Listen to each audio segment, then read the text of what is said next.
All right, we're back. Video number 3 of the sequence of I'm stuck in my house and really bored, so now you guys have to listen to me. Hey, I've been listening to him for a week. You're lucky.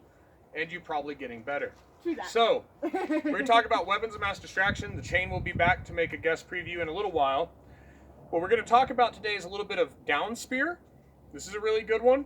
We'll talk about some Madu mechanics. I don't have a Madu, but I can still show you the mechanics of them using the spear.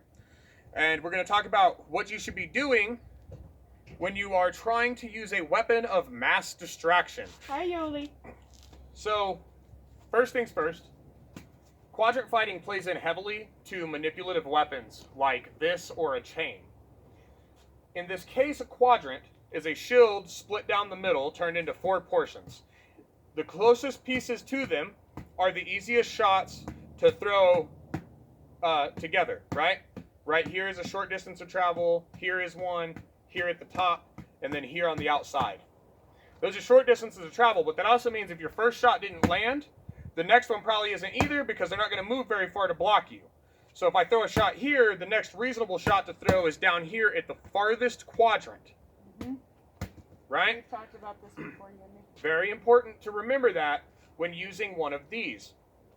The reason for that is because we're going to use this to open quadrants or vice versa because they're worried about it.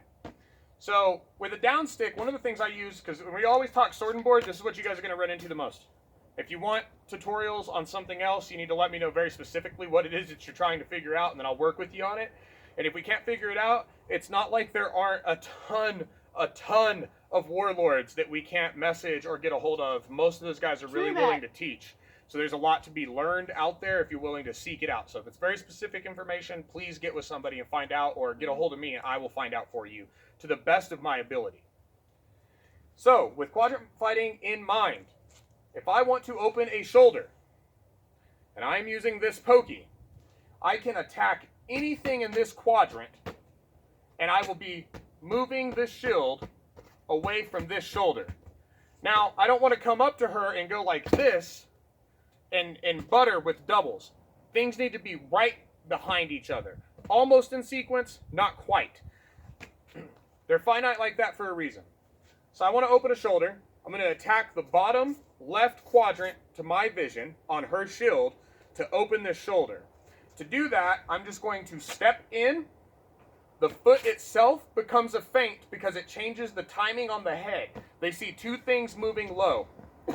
This is to get their attention. So we step in, we lift the leg. This gives us some downward thrust. We thrust the bottom left corner as hard as we can, as flatly as we can with our pole.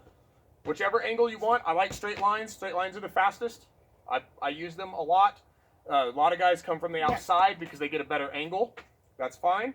So we step in, we slam this, and when I poke it, you can see that the shield moves around a bit. If we took 2 hands and we just poke things, right, which is a good thing. You can get your friend to put a shield on and just poke at it, and you'll notice the motion the shield makes.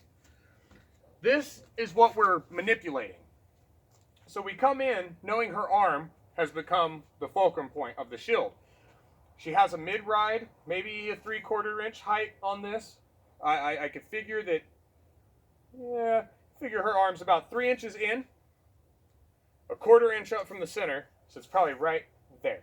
Am I above you? Little off. Am I above you? Because of where the straps sit, okay. And because of how my shield Oh, they're very works. forward. Okay, so you're about 2 inches. Well, my arm, my arm is straight.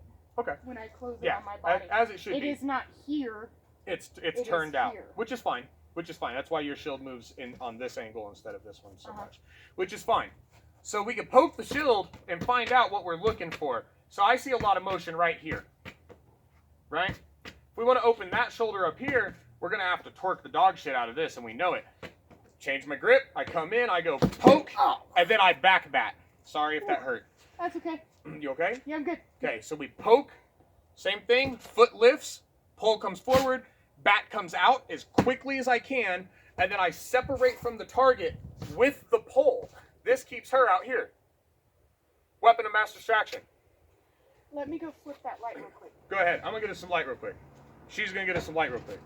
I'm really lazy and would not have done that.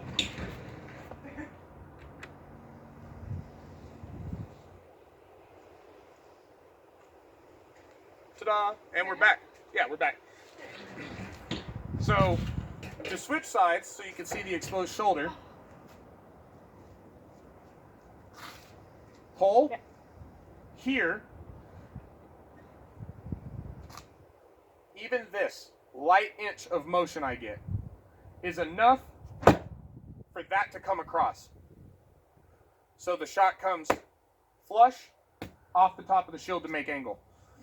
If we want to hit this downside hip that I'm so fond of out here, to get that, I might come out here for a wide angle with an upward grip. To shoot it here would be a little tight, but it's still achievable if what we're doing is leaping across the target with a bat here and then thrusting in. For her to save this shoulder, she has to move. We're not throwing fake shots, we're throwing real shots, which are forcing the target to do what we want. There's no could, maybe, might. You're either going to do it or you're going to die. So her counter is the only thing that saves her, and that's how fast can she get back in position. We're counting on outrunning that every time. So I want to shoot the hip, I go and bring it across. If I want to shoot it outside wider, I jump outside and I bring it across. You okay? Catch one of the ear? Yeah. Okay. It's So just a bug trying you to come fly in across. my ear. You want this hip here, we need to attack the upper corner of the shield. So we can come in here. Nobody likes that. The reason for that is you're controlling the shield. It's hard for them to move it towards you now because you have fulcrum against them, right? They have Any sword and border worth their salt is going to want to turn into it to push it away. Probably. Some of them won't. Some of them just backstep and get away from you, which is still fine. We have a lot of range, and we're trying to manipulate them. We're not trying to fight them. This is the same thing as with the chain, right? Fighting them is a bad idea. Killing them is a good idea. So that's kind of the idea. Quadrant fighting with the pull. Manipulating an opponent can take on a couple of different looks, though. So instead of getting into quadrant fighting with a pull, let's bring our